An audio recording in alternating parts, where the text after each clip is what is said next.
123वां अध्याय। मार्कंडेय ऋषि बोले, हे राजन, इसके बाद नर्मदा के दक्षिण तट की ओर मुकुटेश्वर तीर्थ से 2 कोस पर स्थित स्कंदेश्वर तीर्थ जाना चाहिए। स्कंद जी ने इसकी स्थापना की थी। युधिष्ठिर बोले, हे मुनि, ये स्कंद कौन थे, किसके पुत्र थे? मुझे स्कंद का समग्र चरित्र बताइए। मार्कंडेय ऋषि बोले, भगवान शिव जी ने यहाँ तपस्या की थी। देवताओं ने देवी से कहा कि उनका कोई सेनापति नहीं है। देवी बोली, दानवों ने इंद्र सहित सभी देवताओं को जीत लिया। हे देव, जैसे चंद्रमा के बिना रात्रि, सूर्य के बिना दिन, पत्नी के बिना पति सुशोभित नहीं होता, उसी तरह बिना सेनापति के सेना भी ठीक नहीं। सूरलोक प्रसिद्ध सेनानी दीजिए परमेश्वर। यह वाक्य सुनकर देवी पार्वती एवं ईश्वर भगवान शिव को कामदेव को स्मरण कराइए। कामदेव जगत गुरु मूर्छित हो गए। 100 वर्ष तक सभी देवताओं ने इच्छा की।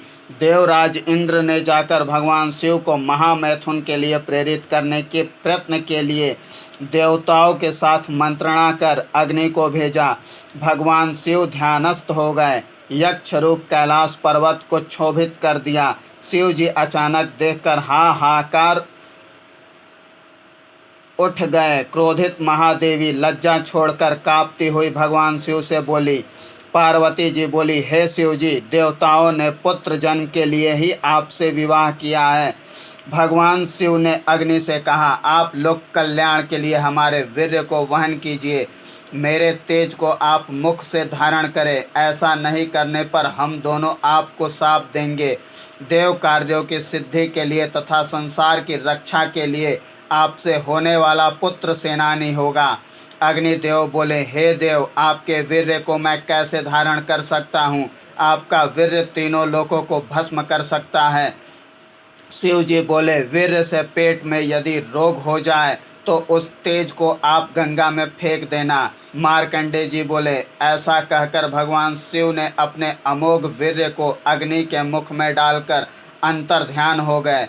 भगवान शिव के अंतर ध्यान होने पर जलते हुए अग्नि ने गंगा के प्रवाह में उस शुक्र को डालकर अपने स्थान को चले गए। उस तेज को समेटते हुए गंगा जी ने उसे फेंककर शीघ्र ही अपने स्थान को चली गई। वहां उत्पन्न शिशु को देखकर इंद्र सहित सभी देवताओं ने बच्चे के पालन पोषण के लिए कृतिका को भेजा। वह गांगेय नाम से जाना गया। षडमुख होकर उन्होंने कृतिका का स्तनपान किया। हे राजेंद्र, विधि द्वारा बताए गए विधान से जात कर्म आदि संस्कार किए। कृतिका का दुग्धपान करने से कार्तिकेय, 6 मुख होने से षडानन, उनका नामकरण हुआ। कुमार होने से कुमार, गंगा होने से गांगेय भी नाम रखा गया। इस प्रकार देवगणों ने उनका पालन किया। सभी वेदों का तथा अनेक शास्त्रों का अध्ययन किया तथा देव वनों में घूमते हुए कठिन तप किया। घूमते हुए वे नर्मदा तट पर पहुँचे। विंध्याचल को लांघकर रेवा के दक्षिण तट पर स्थित हुए। रात दिन वहां तपस्या करने लगे। भगवान शिव जी की आराधना में तल्लीन हो गए। इस प्रकार हजारों वर्ष तक तपस्या की। उमा सहित भगवान शिव ने प्रकट होकर कहा, गौरी पुत्र, मैं तुम्हें वरदान देना चाहता हूँ, अतः दुर्लभ वरदान मांगिए। हे वत्स, आप कुमार हैं, आप तप न करें। घूमते हुए आपने बहुत कष्ट प्राप्त किया है। शीघ्र ही इच्छित वरदान मांगिए। स्कंद जी बोले, हे जगन्नाथ, कालात्मन, काल रात्रि, कराल नेत्रों वाले, आपको नमस्कार है। इत्यादि अनेक प्रकार से शिव जी की स्तुति की। मार्कंडेय ऋषि बोले, इस प्रकार स्कंद के द्वारा प्रार्थना करने पे भगवान महेश्वर प्रसन्न हो गए और कहा, मैं तुम्हें क्या दे सकता हूँ, वरदान मांगिए। स्कंद बोले, हे देव, उमा सहित आप यदि मुझ पर प्रसन्न हैं तो मैं माता पिता का वरण करूँ। माता पिता के अतिरिक्त मेरी गति न हो। पुत्र के द्वारा कहे गए वाक्य सुनकर ऐसा ही हो। ऐसा कहकर स्नेह से स्कंद का आलिंगन किया और सिर सूंघ कर कहा।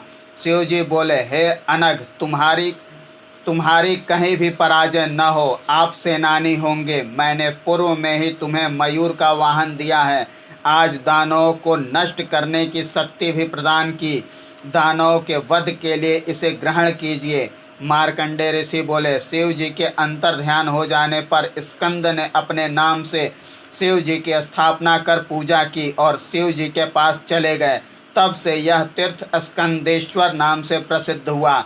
इस तीर्थ में जो भक्ति पूर्वक शिव का अभिषेक करता है, पंचामृत, तीर्थ जल, पुष्प, गंधमाल्य, वस्त्र, आरती, अर्घ्य नैवेद्य से पूजन करता है, विविध वाद्य, गीत, कथा, नृत्य, स्तुति, जाप करता है, उसे यज्ञ का फल मिलता है। यहाँ पर तिल मिश्रित जल से विधि पूर्वक पिंडदान करने से 3 पीढ़ी के पितर 100 साल तक तृप्त होते हैं। यहाँ विप्र भोज कराने से शिव जी प्रसन्न होते हैं। इस तीर्थ में दुधारू गाय को सजाकर पूजा कर विप्र को दान में देने से 1000 वर्ष तक के लिए शिव का सानिध्य मिलता है। कार्तिक शुक्ल में देव दर्शन करने से कृतिका योग में स्वाति यात्रा का फल मिलता है। ताम्र के पात्र में तिल भरकर स्कंद का दर्शन कर शुक्ल पक्ष में दान करने से दुख नष्ट होता है।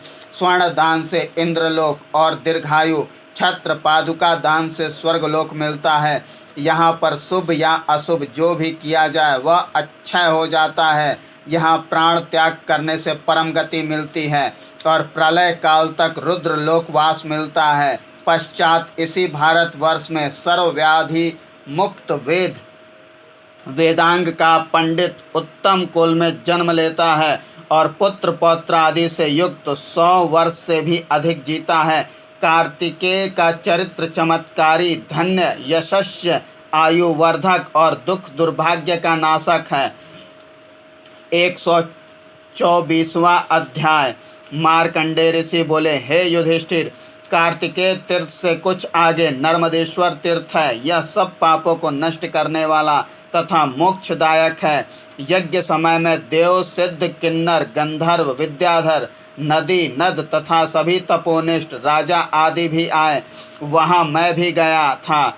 उसका कारण सुनिए। पहला, वह मेरा ही यज्ञ था, मेरे पितामह ब्रह्मा का, और मैं निमंत्रित भी नहीं था। दूसरा, बिना आमंत्रण भी धर्म सुनना चाहिए, ऐसा धर्मशास्त्रों में कहा गया है।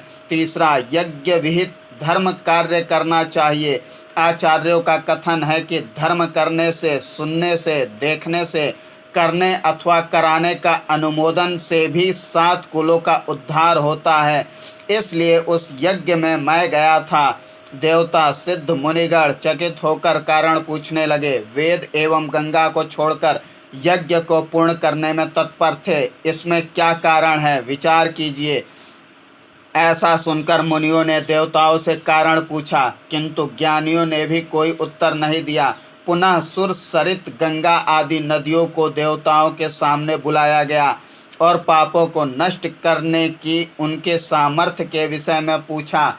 नदियाँ बोली, सामर्थ्य के विषय में कुल समय 6 माह का होता है। समुद्र की ओर जाने वाली तीर्थ रहित नदियाँ आधे दिन अथवा 1 दिन में पापों को नष्ट करती है।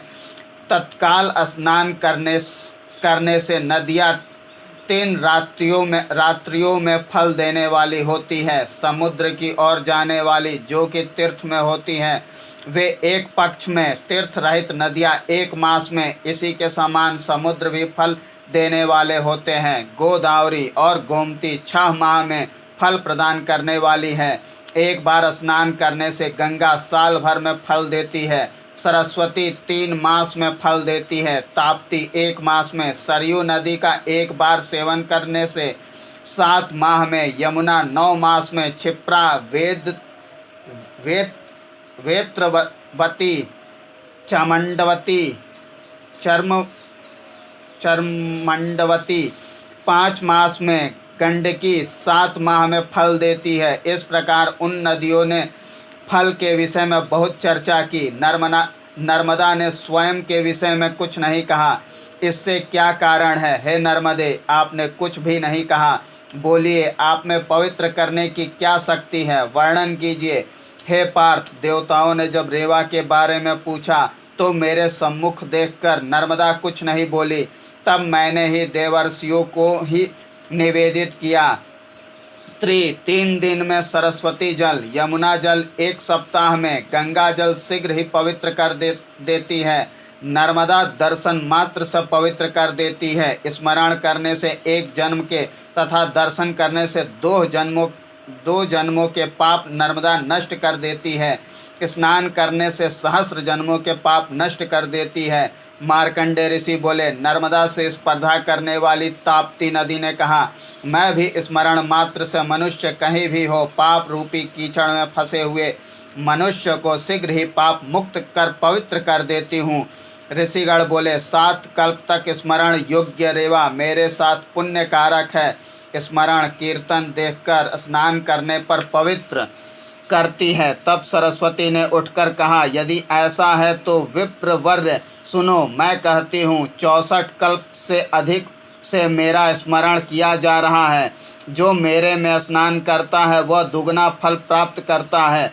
देवता बोले, देवी ने ऐसा क्यों कहा? कल्प स्मरण से क्या? देखिए, जाह्नवी को 18,000 कल्प से स्मरण किया जा रहा है। देव, राक्षस, ऋषि, सरित, रक्ष, पन्नग चिरकालीन है। इसमें वृद्धत्व की क्या विशेषता है?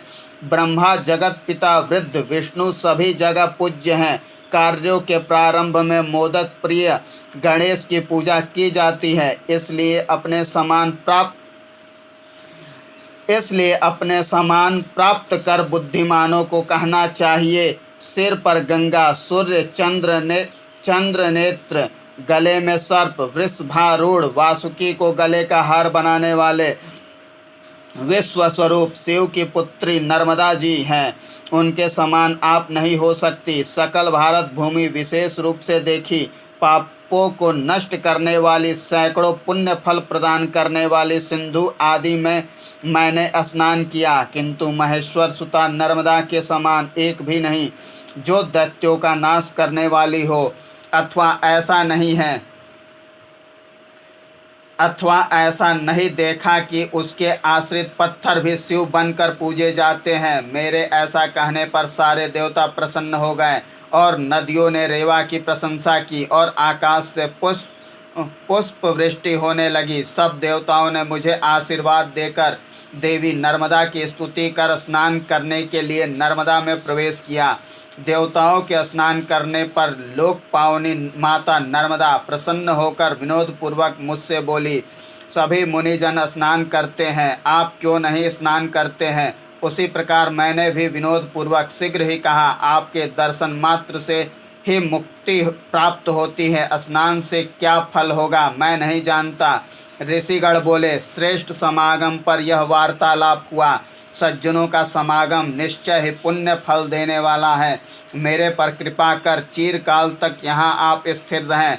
उन महात्मा ने वहाँ पर भगवान शिव की स्थापना की। मार्कंडेय ऋषि बोले, इसके बाद संतुष्ट उन देवताओं, मुनियों, सिद्ध साधुओं ने कहा, वहाँ पर भगवान शिव की स्थापना की और सबने प्रसन्न होकर माता नर्मदा को गौरव प्रदान किया। नर्मदेश्वर नामकरण किया और पूजा की, तब से नर्मदेश्वर प्रसिद्ध है। ऋषिगण बोले, कोई किसी भी निर्गण की कितनी ही प्रशंसा करे, नर्मदा में किसी का भी उपचार नहीं किया जा सकता। वह अनुपम है, इसकी महिमा वर्णन करते हुए ब्रह्मा आदि ने भी पार नहीं पाया। मार्कंडेय ऋषि बोले, सत्य है, नर्मदा के समान कोई नदी नहीं और नामर्द लिंग के समान को लिंग नहीं। मुनियों के ऐसा कहने पर देवताओं ने धन्य है कहकर आदर किया और नर्मदेश्वर की पूजा करके सब अपने स्थान को गए। तभी से यह नर्मदेश्वर के नाम से प्रसिद्ध है। यहाँ पौष कृष्ण अष्टमी या वैशाख कृष्ण अष्टमी को विधि से स्नान करने से सब पापों से मुक्ति मिलती है। यहाँ पितरों को तिलोदक, श्राद्ध, पिंडदान देकर पितृ ऋण से मुक्ति मिलती है। दोनों पक्षों की अष्टमी, चतुर्दशी को नर्मदेश्वर की पूजा, भक्ति, ध्यान से सभी तीर्थों के सभी देवों की पूजा का फल मिलता है और प्रलयांत तक शिवलोक मिलता है। यहाँ दीपदान और विप्र के लिए गौदान और भोजन, छत्र, पादुका, कमंडलू का दान करने से मनुष्य कृत हो जाता है। 125वां अध्याय। मार्कंडेय ऋषि बोले, इसके पश्चात तीनों लोकों में प्रसिद्ध ब्रह्म तीर्थ है, यहाँ पर पवित्र ब्रह्मशिला है। युधिष्ठिर जी बोले, हे ब्राह्मण, आप सर्वज्ञ हैं, इसलिए इस तीर्थ के बारे में विस्तार से जानना चाहता हूँ। यह ब्रह्म तीर्थ क्या है और यहाँ शिला की स्थापना किसने की? मार्कंडेय ऋषि बोले, हे धर्मपुत्र, सुनिए। राजा उत्तानपाद का भगवान शिव जी के साथ संवाद हुआ था। हे तात, जैसे मैंने सुना वैसा मैं आपको कहता हूँ। मुनियों ने शिव जी को प्रसन्न करने के लिए स्तुति की और उत्तानपाद ने भगवान शंकर से पूछा। उत्तानपाद बोले, हे देवाधिदेव महेश, नर्मदा तीर स्थिर ब्रह्म तीर्थ का वर्णन आपने किया, उस तीर्थ का महात्म विस्तार से कहिए। भगवान महेश्वर बोले, हे महाभाग, ब्रह्म तीर्थ के बारे में कहता हूँ। महावात और धात की 2 महावीर हुए, उन्होंने राजाओं को जीत लिया। उसके 1000 पुत्र हुए, पृथ्वी पर उनके अंश का विस्तार हुआ। पुत्रों की संतति से पृथ्वी भर गई, वे भी पराक्रम से प्रसिद्ध हुए। धात की पुत्र संतान रहित था, संतति का परिच्छेद देखकर महावात तथा धात की दुखी हुए। पुत्र पौत्र के बिना किस कार्य से मेरा शुभ हो और पितृ ऋण से मुक्ति कैसे हो? अपुत्र का घर और कुल सूना होता है, पुत्रवान भव सागर से पार होता है, इसलिए पुत्र प्राप्ति के लिए प्रयत्न करूंगा। नर्मदा में देव तीर्थ से पश्चिम में तप करूंगा। भगवान महेश्वर बोले, राजा धात की ऐसा निश्चय कर नर्मदा तट पर गया, दक्षिण तट पर कठिन तप किया। उसके इस प्रकार तप यज्ञ करते हुए 80,000 वर्ष व्यतीत हो गए। इसी समय महादेव प्रजापति को देखने आए। वहाँ सवन के पुत्र को तप करते हुए देखा और उसकी भक्ति से प्रसन्न हुए। ब्रह्मा जी बोले, हे धात की राजन, बताइए आपके लिए मैं क्या करूं? आपने तप करते हुए सभी देवताओं को प्रसन्न कर लिया है। हे राजेंद्र, वरदान मांगिए जो आपके मन में है। ऐसा सुनकर राजा ने विधि पूर्वक प्रणाम कर कहा। धात की बोला, विश्व के सृजन करता, सत असत के उत्पत्ति करता, ऋग यजु साम भूत वेद मूर्ति, आपको नमस्कार है। कपाल रूप विष्णु, सर्वत्र व्याप्त रूप सर्वात्मने, आपको नमस्कार है। भगवान महेश्वर बोले, इस प्रकार स्तुति किए जाने पर प्रसन्न होकर भगवान सर्वज्ञ उससे बोले। ब्रह्मा जी बोले, हे राजन, मुझे ज्ञात है कि तुम पुत्र प्राप्ति के लिए तप कर रहे हो, शीघ्र ही उत्तम पुत्र प्राप्त करोगे। सूरगणों से युक्त पुत्र पौत्र प्राप्ति का आशीर्वाद दिया। भगवान महेश्वर बोले, इस प्रकार आपके वंश में उत्पन्न धात की वंश में उत्पन्न हजारों राजपुत्रों से पृथ्वी पूर्ण होगी। तब धात की तीर्थ संगम संज्ञा होगी। यह उत्तम तीर्थ मनुष्यों की सभी इच्छाओं को पूर्ण करने वाला होगा। यहाँ दान स्नान तर्पण करने से अक्षय पुण्य की प्राप्ति होगी। उत्तानपाद बोले, हे शिव, धात के तीर्थ कहा गया है तो ब्रह्मा तीर्थ कब सिद्ध होगा? भगवान महेश्वर बोले, प्राचीन समय में सृष्टि की इच्छा से ब्रह्मा जी ने पुत्र प्राप्ति की इस तीर्थ में इच्छा प्रकट की थी। ब्रह्मा जी के द्वारा किए गए यज्ञ की सिद्धि के लिए अनेक ऋषि देवता नाग सिद्ध गंधर्व आदि सम्मिलित हुए। वहाँ ब्रह्मशिला ब्रह्मा जी के यज्ञ की वेदिका के रूप में थी। ब्रह्मा जी ने अग्नि, वह शिला देवताओं मरुत सबका अधिष्ठान थी। वैशाख मास में विशाखा नक्षत्र में जो मनुष्य इस शिला का पूजन करता है उसे अश्वमेध यज्ञ का फल प्राप्त होता है। नर्मदा के दक्षिण तट पर शिव मंदिर की इच्छा से ब्रह्मा जी ने श्रेष्ठ शिवलिंग की स्थापना की, ब्रह्मेश्वर नामकरण किया। वहाँ महादेव जी की पूजा करते हुए तप किया। इस प्रकार तप करते हुए 16,000 वर्ष व्यतीत हो गए।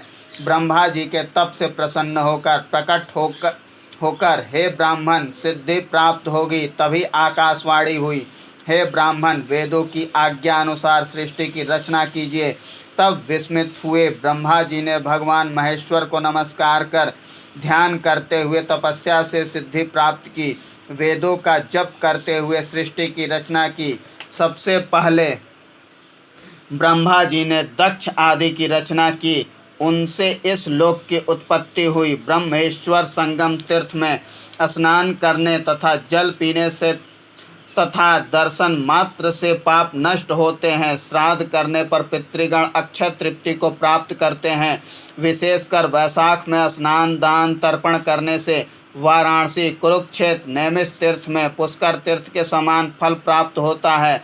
इसके पश्चात वाल्मीकेश्वर तीर्थ है। यहाँ पर भी स्नान दान तर्पण करने से अक्षय पुण्य प्राप्त होता है। सकाम स्वर्ग प्राप्त करता है, निष्काम ब्रह्मलोक को प्राप्त करता है। मार्कंडेय ऋषि बोले, मैंने यह सब शिव जी के मुख से उत्तानपाद को बताए जाने के समय सुना था कि यह ब्रह्मेश्वर नामक तीर्थ उसी समय से धातकीश्वर नाम से विख्यात हुआ। इसके सुनाने से सभी पाप दूर होते हैं और पुस्तक को घर पर रखने से सब देवता प्रसन्न रहते हैं। 126वां अध्याय। मार्कंडेय ऋषि बोले, इसके पश्चात 2 कोस की दूरी पर वाल्मीकेश्वर श्रेष्ठ तीर्थ है।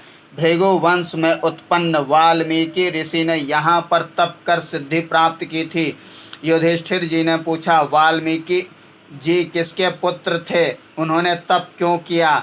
यह सब मैं सुनना चाहता हूँ। मार्कंडेय ऋषि बोले, हे पार्थ, मैंने जो सुना है वह मैं कहता हूँ। भृमु के पौत्र पुरुरवा तपस्या कर रहे थे, तब वहाँ सुंदरी उर्वशी को आया हुआ देखकर मोहित हो गए। पुरुरवा का वीर्य वाल्मीक में गिर गया, उससे वाल्मीक ऋषि उत्पन्न हुए। सभी अंगों से परिपूर्ण, यज्ञोपवीत धारण किए हुए, मेखला चर्मांबर युक्त, वेदों का उच्चारण करते हुए, जटा मुकुट से युक्त 12 वर्ष तक वाल्मीक ऋषि बैठे रहे। एक बार पिता को आया हुआ जानकर महामुनि ने वाल्मीक को भेद कर पिता की वंदना की। वाल्मीक ऋषि समाधि में स्थित उनके दर्शन से विस्मित हुए। अपना अयोनिज पुत्र मानकर उनका पवित्र नाम वाल्मीकि रखकर नामकरण किया और विधि पूर्वक संपूर्ण संस्कार किए। तब मुनि श्रेष्ठ वाल्मीकि ने पिता को प्रणाम किया। अन्य सभी ऋषि नर्मदा तट पर पहुँचे। वहाँ पर तप कर शिवलिंग की स्थापना की। महादेव भगवान शिव की कृपा से वाल्मीकि ऋषि सर्वपूज्य हुए। तब से यह तीर्थ वाल्मीकेश्वर नाम से प्रसिद्ध हुआ। यहाँ पर स्नान करने से पापियों के पाप नष्ट हो जाते हैं तथा पुण्य पवित्र जन को मोक्ष प्राप्त होता है। मार्कंडेय ऋषि बोले, इसके 1 कोस की दूरी पर श्रेष्ठ कोटि तीर्थ है। प्राचीन समय में भगवान शिव कपालिक वेश में हाथ में के कपाल लेकर भिक्षा के लिए घूमने लगे। घूमते हुए रेवा के दक्षिण तट पर आए। वहां घूमते हुए कपाल पृथ्वी पर गिर पड़ा। उन्हें दुखी होता कर लोग चले आए। उसमें रखा हुआ सारा अन्न बिखर गया। जब शिव जी ने वह कपाल उठाने का प्रयत्न नहीं किया तब लोग उसे उठाने लगे, किंतु उठाया न जा सका। तभी वहाँ सुंदर शिवलिंग प्रकट हुआ। शिव जी वहीं रूठ कर बैठ गए और बोले, मैं यहीं प्राण त्याग दूंगा। मनुष्यों के अनेक प्रलोभन देने पर भी, विद्ध ब्राह्मणों सूरवीर राजाओं से समझाए जाने के बाद भी किसी प्रकार से भी शिवजी नहीं माने। इस प्रकार उनका बहुत सा समय वहाँ व्यतीत हो गया। इसी समय आकाश में जाते हुए संग युक्त नारद जी ने शिव जी को देखा। कौतुक देखने के लिए नारद जी भी पहुँचे। नारद जी ने आकर भगवान शिव को देखा और भगवान शिव जी ने नारद जी को देखा। दोनों ने आपस में संकेत से वार्तालाप किया। हम दोनों मिलकर मनुष्यों को देखें। नारद जी द्वारा रोके जाने पर भी भगवान शिव जी ने 28 से मनुष्यों को चकित कर दिया। नारद जी बोले, आज कैलाश पर्वत को छोड़कर यहाँ क्यों आए हैं? यहाँ लीला क्यों कर रहे हैं? हे महेश्वर, इन लोगों का क्या अपराध है? आप यह क्या कर रहे हैं? इन लोगों को छोड़िए, कृपा कीजिए, अपने स्थान कैलाश पर्वत पर जाइए। मार्कंडेय ऋषि बोले। नारद जी के इस प्रकार कहने पर भगवान शिव अंतर ध्यान हो गए। नारद जी बोले, यह हमारे ऊपर अनुग्रह है जो कि कपाल के गिरने के स्थान पर लिंग उद्भूत हुआ है। सब लोग भुक्ति मुक्ति दाता कपालेश्वर की पूजा करें। यह तीर्थ पाप नाशक है। यहाँ स्नान कर श्राद्ध तर्पण पूर्वक जो शक्ति से कपालेश्वर की पूजा करता है वह 4 मनवंतर तक नरक नहीं जाता और शिव का अनुचर होकर शिवलोक में रहता है। ऐसा कहकर नारद अंतर्धान हो गए और लोग विस्मित हो गए। सब ने स्नान कर कपालेश्वर की पूजा की। यहाँ 3 रात रुककर करोड़ों ब्राह्मणों ने ईश्वर कोटीश्वर नाम से स्थापना की थी। कुछ लोग ध्यान मग्न थे, कुछ नाच गाकर स्तुति कर रहे थे, कुछ पूजा कर रहे थे। इस प्रकार शिव जी की आराधना में लगे हुए थे। कोटेश्वर की स्थापना करके वे अपने स्थान पर चले गए। समय के साथ वे पापों से मुक्त हो गए। तभी से यह तीर्थ कोटि तीर्थ नाम से विख्यात हुआ। मनुष्य यहाँ स्नान, पितृतर्पण और श्राद्ध करने से पापों से मुक्त होकर शिवलोक वास पाता है। देवों ब्राह्मणों को भोजन कराकर दीपदान देकर कपालेश्वर की पूजा करें, पश्चात कोटेश्वर जाएं। इस प्रकार कपालेश्वर और कोटेश्वर का वर्णन किया।